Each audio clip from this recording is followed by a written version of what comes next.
The lights on level 47 had been broken for 3 months. Nobody cared enough to fix them. Day one pushed his cleaning cart through the darkness, using only the small flashlight attached to his uniform. The beam cut through the shadows like a knife through water. Every night was the same on Epsilon Station. Clean the floors, empty the trash, check the air filters, go home, sleep, repeat. Day one was 34 years old. He had worked as a janitor for 12 years. Before that, he cleaned ships at the Mars docking ports. Before that, he studied engineering at a small school on Earth. But there were no engineering jobs for humans anymore. The big alien corporations hired their own people. Humans got the jobs nobody else wanted. Cleaning, cooking, carrying boxes. That was the human economy now. He didn't mind the work. It was honest. It paid enough for a small apartment and food. His mother back on Earth needed medicine, and he sent money every month. That was enough. That was life. The sound came from somewhere ahead. A soft whimpering like a hurt animal. Daewon stopped walking. He pointed his flashlight toward the noise. Nothing. Just empty corridor and old storage rooms that nobody used anymore. There it was again. Quieter this time, coming from the ventilation shaft. Daewon set down his mop and walked closer. The ventilation cover was loose. Someone had pulled it open. He knelt down and shined his light inside. 2 pairs of eyes stared back at him. They glowed orange in the darkness like small burning coals. His heart jumped. He almost ran. Every human knew the rules. Don't touch alien things. Don't get involved in alien business. Keep your head down and stay alive, but he didn't run. He looked closer. They were small, maybe the size of cats. They had scales that shimmered even in the weak light, blue and silver and purple like oil on water. Wings were folded against their backs. But the wings were torn, burned, blood dried on their scales. One of them tried to crawl deeper into the shaft but collapsed. 2 weak dragons, baby dragons. Day one had seen pictures in the station database. The dragon species was old. Older than humans. Older than most species in the galaxy. They were powerful, dangerous. Their kings could destroy planets. These two didn't look dangerous. They looked terrified. The smaller one made that sound again. That hurt, scared whimper. It looked at Daewon with those burning orange eyes. Not angry. Pleading. Daewon sat back on his heels. He should call security. Let them handle it. That was the smart thing. That was the safe thing. G1, his supervisor, always said the same thing. Humans who helped aliens ended up dead. Or worse, there were stories. Terrible stories. But he kept seeing those eyes. He kept hearing that sound. He made his decision. Daewon reached into the shaft slowly. The larger dragon hissed and tried to bite him. Its teeth were small but sharp. He pulled his hand back, waited, reached in again. This time the dragon just watched. Daewon touched its head gently. The scales were warm, soft, not hard like he expected. The dragon didn't bite. It closed its eyes. Carefully, very carefully, Daewon lifted the first dragon out. It was heavier than it looked. He set it on the floor. The creature tried to stand, but its legs shook. It fell sideways.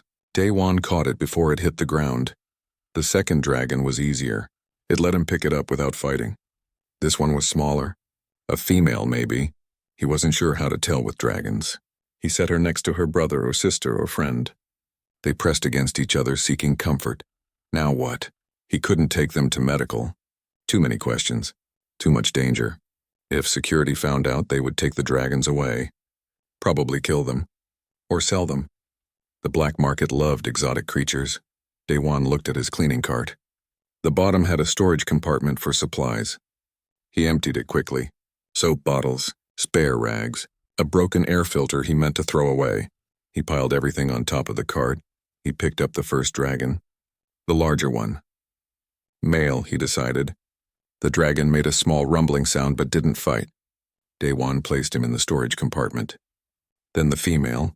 They barely fit together, but they curled up like they had done it before, like they were used to hiding in small spaces. He threw some rags over them. Not a good hiding spot, but it would work if nobody looked too closely. Daewon pushed his cart toward the service elevator. His hands shook. His heart pounded so hard it hurt. Every shadow looked like security. Every sound was someone coming to catch him. The elevator doors opened, empty, thank the stars. He pushed the cart inside and hit the button for level 52. The maintenance level. His level. where he had a small office that nobody else visited. The elevator climbed. Day 1 counted the seconds. 20, 30, 40. The doors opened. Ji-won stood in the hallway. His supervisor was a thin woman with gray hair pulled back tight. She always looked tired. She looked at Day 1. Looked at the cart, frowned. "Working late," she said. Her voice was flat. "Level 47 took longer than usual," Day 1 said. He tried to sound normal, calm, like his cart wasn't hiding 2 dying alien creatures. Ji-won stepped closer. She was going to look in the cart. Day 1 knew it. His mind raced. What could he say? What excuse would work? Then her communicator beeped. She pulled it out. "Read the message." Sighed. "Problem on level 60, she said. "Water leak. I need you there in 20 minutes. She walked away without another word. Day 1 stood frozen for 3 full seconds. Then he pushed his cart as fast as he could toward his office. The wheels squeaked. One of the dragons made a small noise. He froze again, listened, no footsteps. No alarms. He reached his office. The door scanner read his badge. Green light. Click. He pushed the cart inside and locked the door behind him. His office was small. A desk, a chair, a locker for his things. A sink in the corner. One window that looked out at the black emptiness of space. Day 1 lifted the rags off the storage compartment. Both dragons looked up at him. The female's eyes were half closed. The male tried to crawl out but couldn't. He lifted them out one at a time, placed them on his jacket, which he spread on the floor. He had no medicine.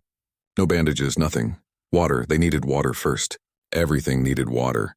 He filled a cup from the sink and brought it over. The female dragon lifted her head, sniffed, drank, small, careful sips. The male drank too, more desperately. Water spilled down his chin. "Good," Day 1 whispered. "That's good. He needed medical supplies. Real ones. The emergency bay had everything. But it was 3 levels down and always locked. Security cameras everywhere. He would have to risk it. These creatures would die without help. He could see it in their eyes, hear it in their breathing, shallow, weak." Day 1 stood up. He looked at the dragons one more time. The female had laid her head on the male's back. They looked so small, so fragile. He had made his choice. Now he had to live with it, or die with it. Either way, he couldn't leave them to suffer alone in the dark. The alarms started at dawn. Everyone on Epsilon Station heard them. The sound was like nothing Day 1 had heard before, deep, loud, shaking the walls, shaking his bones. He was in the maintenance tunnel with Rin and Maru when it happened. The dragons went crazy. Rin pressed herself into the corner.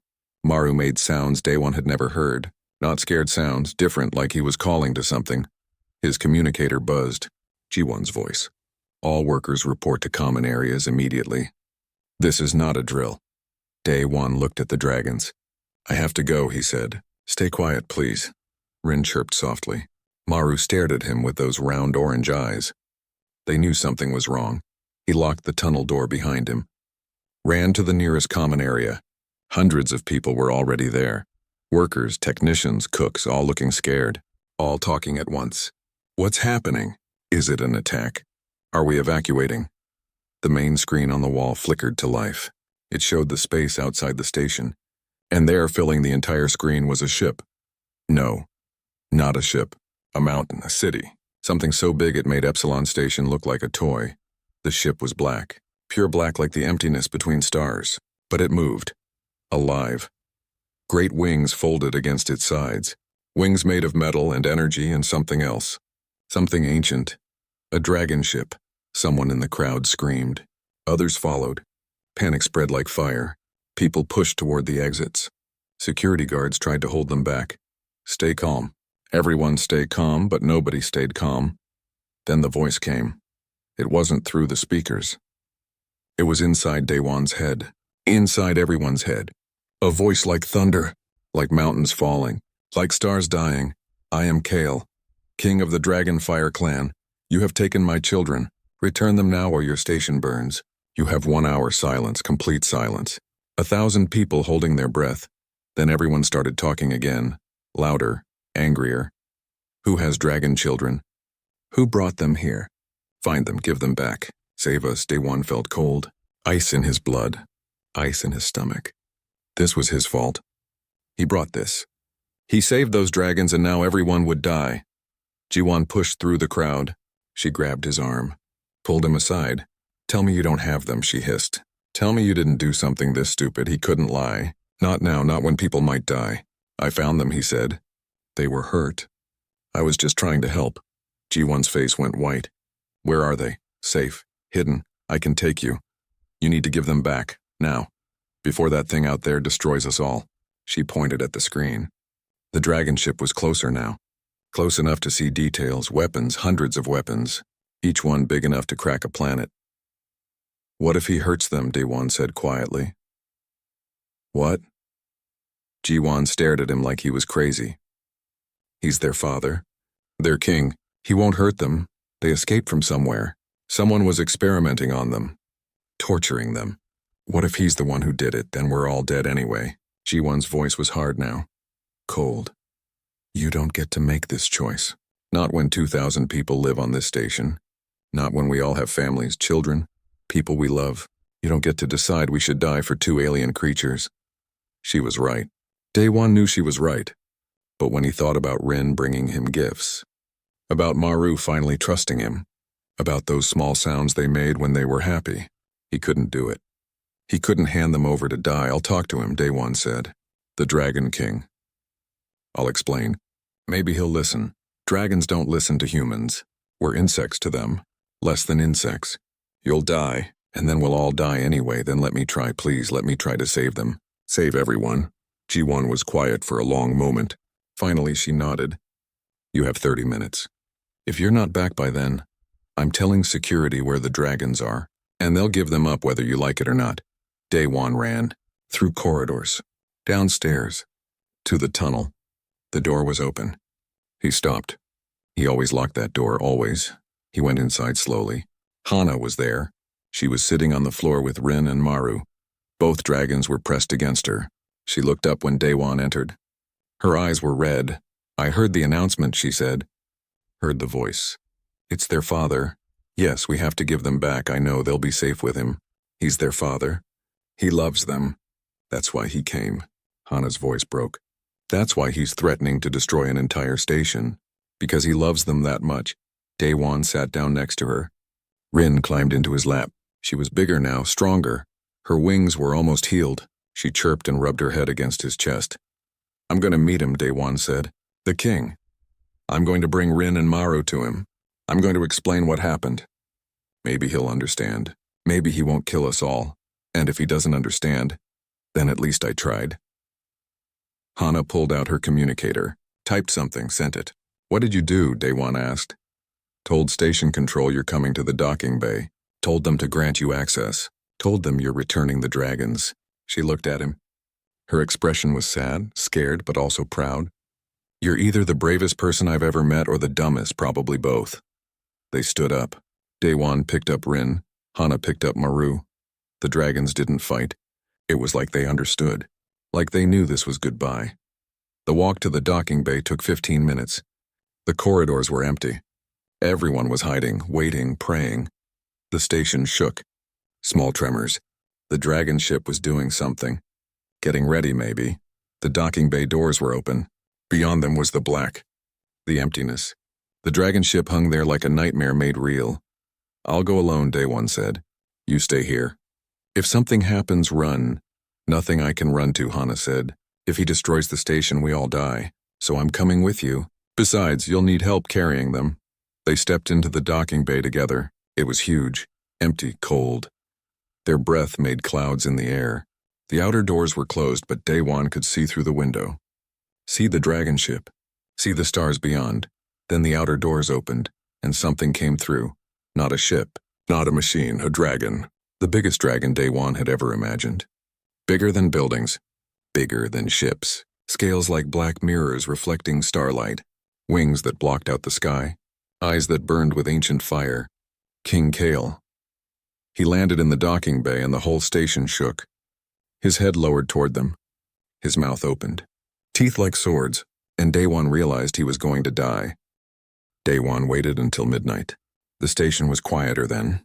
Fewer people in the hallways. Fewer eyes watching. He left the dragons sleeping in his office and went hunting for medical supplies.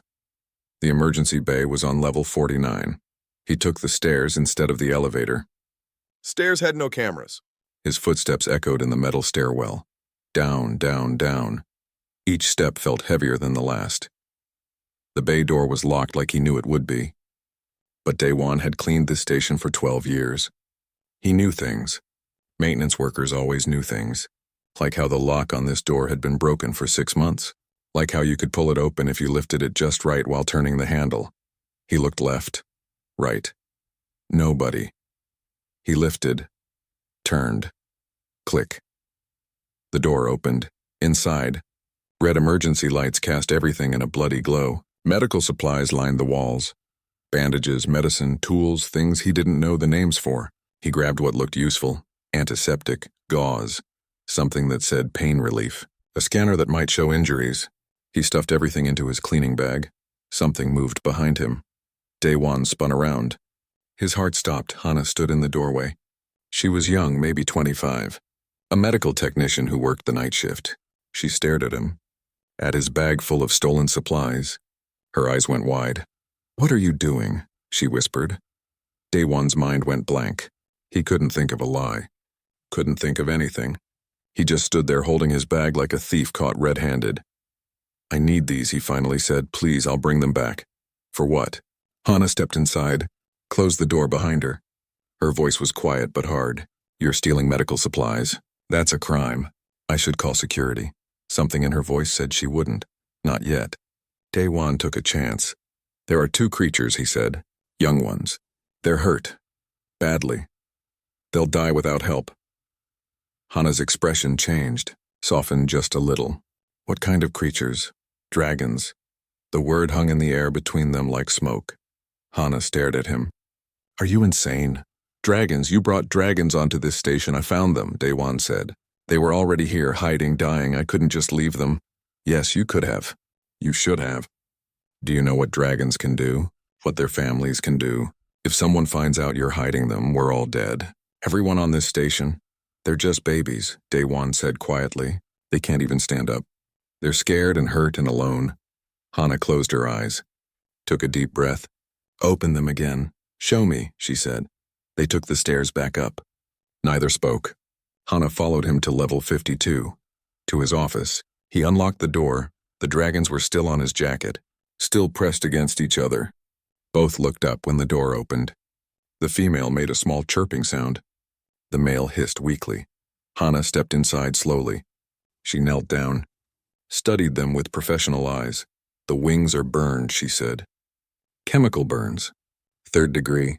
And look here, scales torn off. Surgical cuts. Someone was doing experiments on them." "Who would do that?" Day One asked. "Black market geneticists. Lots of money in dragon DNA can be used for medicine, for weapons, for lots of things. These 2 probably escaped from a lab somewhere on the station. Can you help them?" Hana was quiet for a long moment. She reached out slowly, touched the female dragon's head. The creature didn't pull away, just watched her with those orange eyes. "Maybe," Hana said. "If we're very lucky and very careful." She opened Day One's bag, pulled out the supplies, started working. The antiseptic went on first. The female dragon made a sound like crying but held still. The male tried to bite Hana. She pulled back just in time. "Hold him," she told Day One. He picked up the male dragon carefully. The creature fought. Not hard, it was too weak. But it tried. Day One held it against his chest, made soft sounds. Calm, calm. The dragon slowly stopped fighting. Its head rested against Day One's shoulder. He could feel its heart beating fast. Hana cleaned the wounds, wrapped them in gauze, gave them something for pain. It took an hour. When she finished, both dragons were sleeping. Real sleep, not the half-conscious collapse from before. "They need food," Hana said. "Dragons eat meat. Raw is better, but cooked will work. And water. Lots of water. Keep them warm. Keep them quiet." "I'll come back tomorrow night, thank you," Day One said. "Don't thank me yet. If we get caught, we go to prison. Or worse, but..." She looked at the sleeping dragons. "I became a medic to help creatures that needed help. I guess that includes baby dragons," she left. Day One locked the door behind her. He sat down on the floor next to the dragons. His whole body felt tired, heavy. He had just committed a dozen crimes: theft, harboring illegal aliens, probably treason against the station authority. But when he looked at those two small creatures sleeping peacefully, he didn't regret it. Over the next 3 days, Daewon created a hiding place. The maintenance tunnels under level 52 went deep. Nobody used them except for emergency repairs. He found a small room at the end. Old storage, maybe. Empty now, dark, quiet. He brought blankets from his apartment. A heat lamp he stole from the plant-growing room. Food from the cafeteria. Always careful. Always watching for security cameras. Always scared. The dragons got stronger. The female started walking on the second day. She explored her new home. Sniffed everything. Touched everything with her nose. She found a broken light fixture and brought it to Daewon like a gift. He laughed. First time in months he named her Rin. It meant clever in his grandmother's language. She learned fast. Learned that Daewon brought food. Learned that Hana brought medicine. Learned to make different sounds for different things. Happy chirps. Scared hisses. Hungry growls. The male was slower to trust. He stayed in the corner. Watched. Waited. But on the third day he let Daewon touch his head without biting. Small progress. Daewon named him Maru. It meant round. He had round eyes that saw everything. Hana came every night. She taught Daewon how to check their breathing, how to clean their wounds, how to tell if they were getting better. They were, slowly. The burns were healing. The cuts were closing. Their scales grew back shinier than before. But on the fourth night, Hana brought bad news. Security is asking questions, she said. Power usage on level 52 is higher than usual. They're investigating. They'll find the heat lamp eventually. They'll find everything.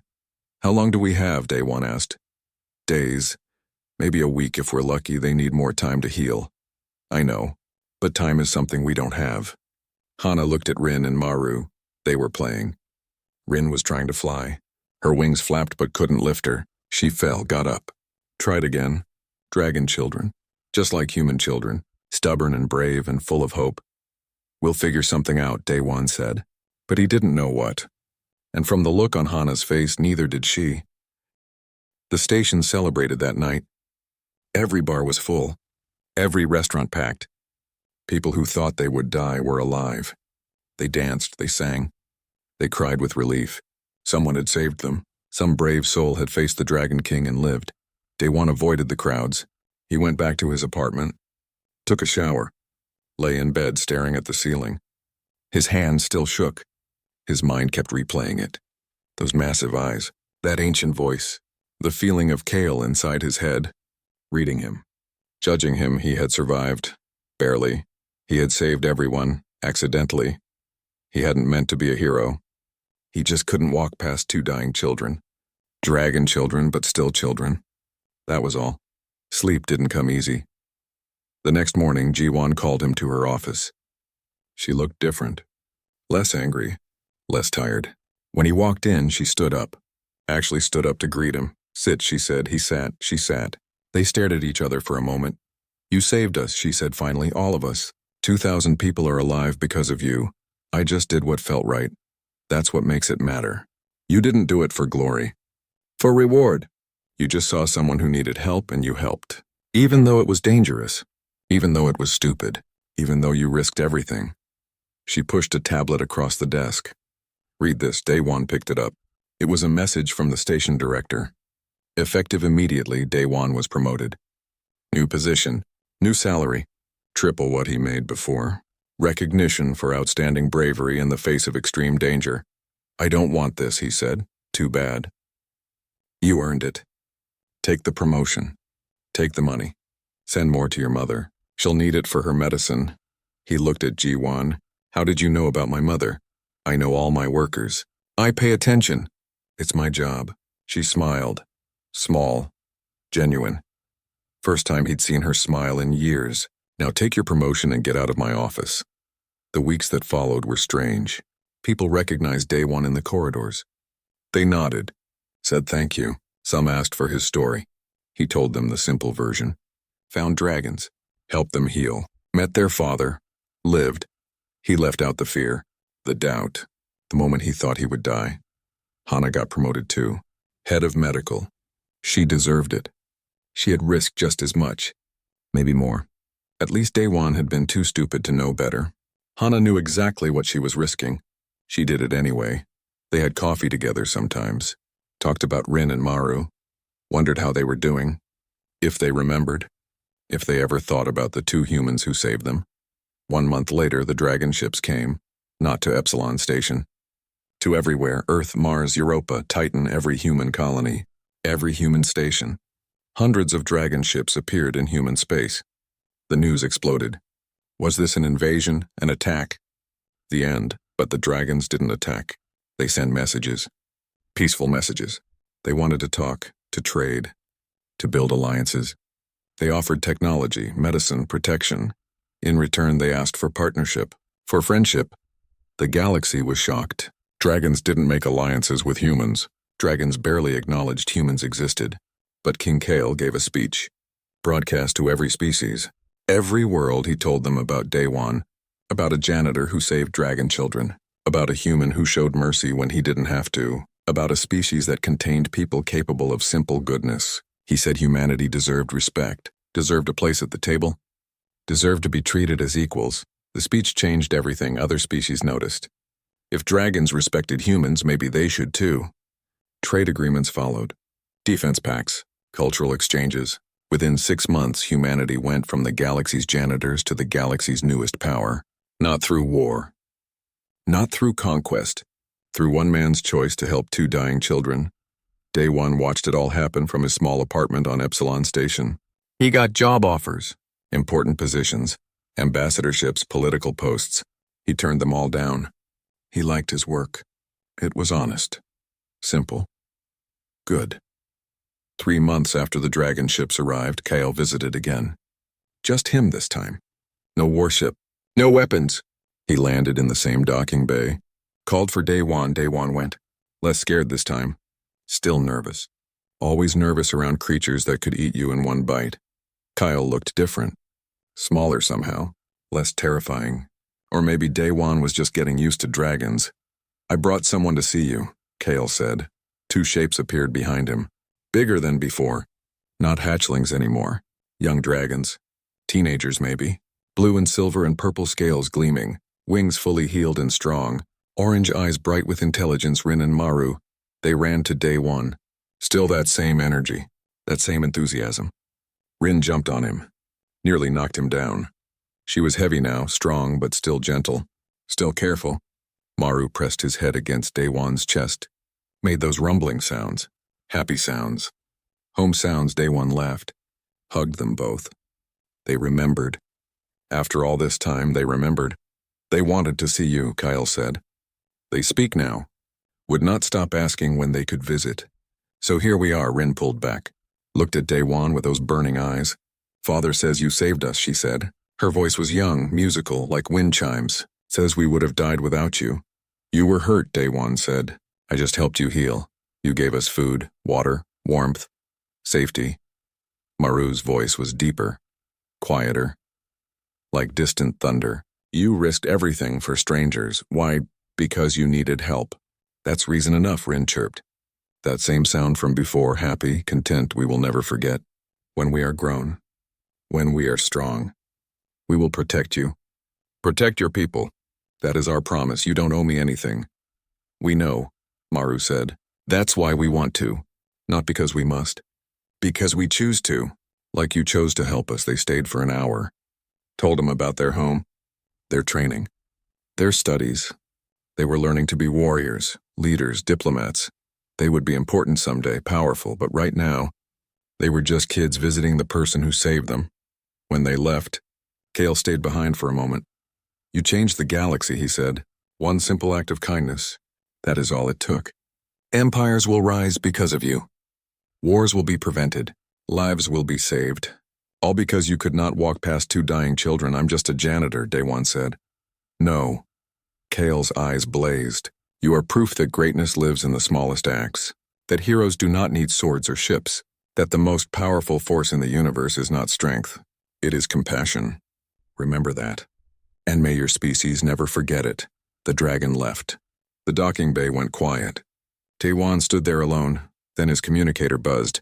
G1. Level 47 needs cleaning. The lights still don't work. He smiled.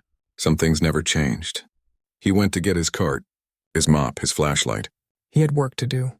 Just another night on Epsilon Station. Just another janitor doing his job. But now when humans walked through the galaxy, they walked taller, prouder. They had allies. They had respect. They had a place at the table. All because of a simple truth that Day One proved. Humanity's greatest weapon was not technology, not strength, not cunning. It was the courage to show mercy, the wisdom to help those in need, the simple, powerful choice to be kind when the universe expected cruelty. That was what made humans special. That was what made them worthy. And the galaxy would never forget it. But the dragon didn't attack. He stopped, stared at Day One and Hana, at the two small dragons they carried. Rin made a sound, a cry. She jumped from Day One's arms and ran toward Kale. Her tiny legs carried her as fast as they could. The king lowered his massive head. Rin climbed onto it, pressed her face against his scales, made sounds Day One had never heard. Happy sounds, relief sounds. Father sounds Maru followed more slowly, cautious like always. But when he reached Kale, he did the same. Climbed, pressed close, safe. Kale's eyes closed. For a moment, the ancient dragon looked almost human, a father reunited with his children. A parent who thought they were lost forever. When his eyes opened again, they were wet. Dragons could cry. Day One hadn't known that. Then Kale looked at Day One.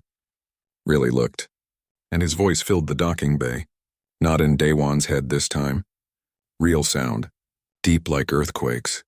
You are the one who took them. It wasn't a question. Day One's legs shook, but he stayed standing. I found them, he said. His voice sounded so small, so weak they were hurt. I helped them heal. You are human. Yes, humans do not help dragons. Humans fear dragons. Humans hate dragons. Humans experiment on dragons for profit. Some humans do terrible things, Day One said. I know, but some humans just try to do what's right. I saw two children suffering. I helped them. That's all. Kale moved closer. Each step made the ground shake. His face was now just meters away. Day One could feel the heat from his breath, could see every scale, every tooth. One bite and he would be gone. You risked your life for them, yes.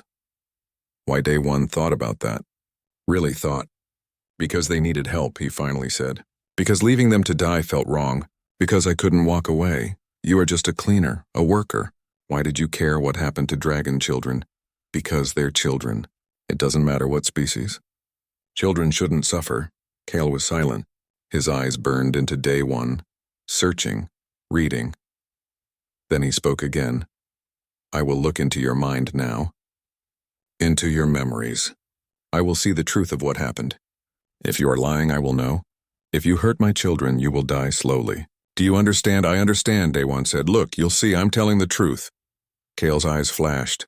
Bright orange light filled the docking bay. Then Day One felt it. Something in his head. Not painful. Just there. A presence. Moving through his thoughts. His memories. His feelings. The dragon saw everything. Finding Rin and Maru in the ventilation shaft. Their wounds. Their fear. The choice to help instead of run. Stealing medical supplies. Meeting Hana. Creating the hiding place. The blankets, the food. The heat lamp. Teaching them sounds. Rin bringing gifts. Maru learning to trust. Late nights worrying they would die. The joy when they got stronger. The fear when security started investigating. Cal saw all of it. The good, the bad. The scared, the brave. All of it. Then the presence left. The light faded. Day One stumbled. Hana caught him. She had been standing there the whole time. Silent. Terrified. But there.